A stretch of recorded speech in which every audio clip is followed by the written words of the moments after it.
وهدى ورحمة للمؤمنين. اعوذ باللہ من الشیطان الرجیم، بسم اللہ الرحمن الرحیم۔ آیت نمبر 69 آج ہم نے پڑھنی ہے۔ بہت ہی اہم اور عظیم ترین آیت ہے۔ پیچھے سے ذرا سا ہم اس کو دیکھ لیتے ہیں آیات کو، جو ہم آیات پڑھ رہے تھے۔ وَلَوْ أَنَّهُمْ فَعَلُوا مَا يُوعَظُونَ بِهِ لَكَانَ خَيْرًا لَهُمْ وَأَشَدَّ تَثْبِيتًا۔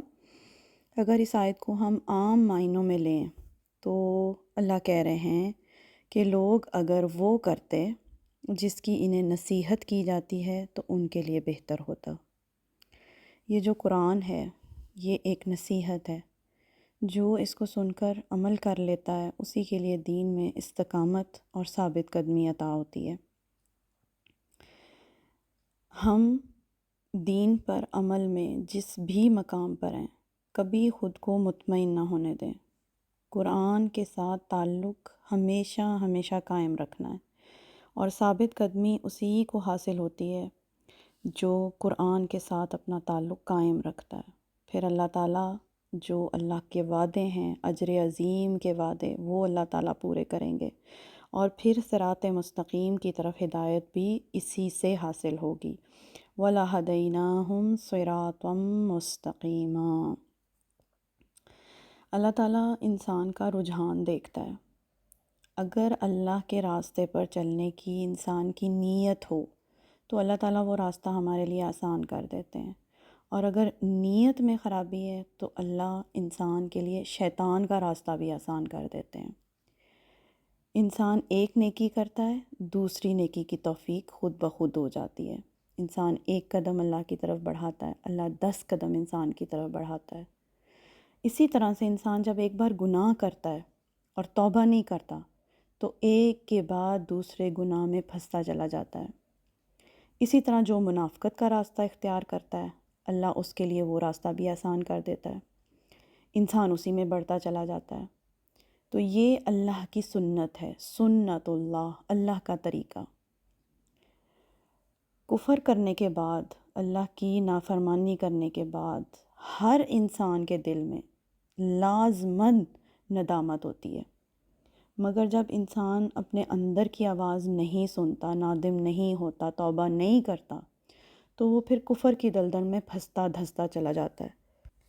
قرآن پاک میں آتا ہے اللہ کا ایک ہی طریقہ ہے، تم مجھے یاد کرو میں تمہیں یاد کروں گا، فاذکرونی اذکرکم، تم مجھے پکارو مجھے قریب پاؤ گے، تم توبہ کرو مجھے غفور الرحیم پاؤ گے، تم شکر کرو میں اور بھی زیادہ عطا کروں گا۔ بہت سمپل سا فارمولا ہے، یہی ہے سنت اللہ۔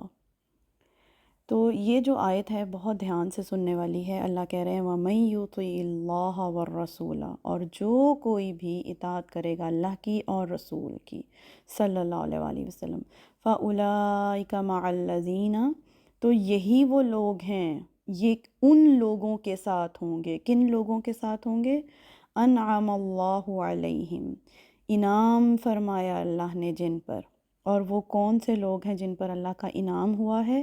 من النبیین، نبیوں میں سے، والصدیقین، اور صدیقین میں سے، والشہداء، اور شہیدوں میں سے، والصالحین، اور صالحین میں سے، وحسن اولئک رفیقا، اور کتنے اچھے ہیں یہ سب لوگ دوست، رفیق۔ یہ وہ آیت ہے جس میں اللہ کے پسندیدہ لوگوں کا ذکر ہے، کامیاب ہونے والے لوگ، انعام پانے والے لوگ، وہ جو ہم سورۃ الفاتحہ میں بار بار پڑھتے ہیں نا، صراط الذین انعمت علیہم، راستہ ان لوگوں کا جن پر اللہ کا انعام ہوا۔ دیکھیں قرآن جو ہے، قرآن کی تفسیر قرآن خود ہی کرتا ہے، وہاں پر ذکر ہو گیا انعام یافتہ لوگوں کا، اور تفصیل آپ کو یہاں سے مل رہی ہے۔ کون لوگ ہیں جو انعام یافتہ لوگ ہیں؟ تو نبیین، صدیقین، شہداء اور صالحین۔ سب سے نیچے والا درجہ صالحین۔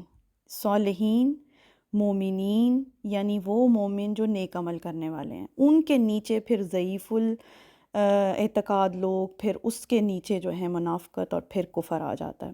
تو یہ وہ باؤنڈری لائن ہے، والصالحین یعنی نیک اعمال کرنے والے مومن لوگ، پھر اس سے اوپر شہداء، یعنی جو شہداء وہ لوگ جو صدیقین کی طرح فوراً تو ایمان نہیں لاتے، مگر جب لے آتے ہیں تو جان بھی پھر اللہ کے لیے دے دیتے ہیں۔ اور پھر صدیقین کا درجہ آتا ہے، صدیقین جو فوراً ہی نبیوں کی تصدیق کرنے والے لوگ ہیں۔ حضرت ابوبکر صدیق رضی اللہ عنہ کو صدیق اسی لیے کہا جاتا ہے کہ وہ فوراً ہی نبی صلی اللہ علیہ وسلم پر ایمان لے آئے تھے۔ نبی صلی اللہ علیہ وسلم نے فرمایا کہ میں نے جس کے سامنے بھی حق کو رکھا اس نے تھوڑا ٹائم تو ضرور لیا سوچنے میں، مگر جب حضرت ابوبکر صدیق کے سامنے پیغام رکھا گیا تو فوراً ہی انہوں نے تصدیق کر دی۔ یہ وہ لوگ ہیں جو نبیوں کی تصدیق کرنے والے ہیں۔ پھر سب سے اوپر درجہ ہے نبیوں کا۔ ان کی رفاقت جن کو حاصل ہو گئی تو کیا ہی اللہ کہتے ہیں کیا ہی بہترین رفاقت ہے، کیا ہی بہترین دوستی ہے، کتنی اچھی دوستی ہے۔ آپ سوچیں جنت میں ان لوگوں کا پڑوس اگر آپ کو مل جائے، ان لوگوں کے درجے تک آپ پہنچ جائیں، یہی دعا مانگنی چاہیے، اور یہی دعا ہم ہر روز سورۃ الفاتحہ میں مانگتے ہیں۔ تو نیکسٹ ٹائم جب بھی آپ وہ آیت پڑھیں صراط الذین انعمت علیہم، تو آپ کے ذہن میں یہ تمام لوگ آنے چاہیے، نبی، صدیق، شہداء اور صالحین۔ اللہ تعالی ہمیں بھی ان میں شامل کرے، آمین ثم آمین۔ سبحانک اللہم و بحمدک، اشہد ان لا الہ الا انت، استغفرک و اتوب الیک۔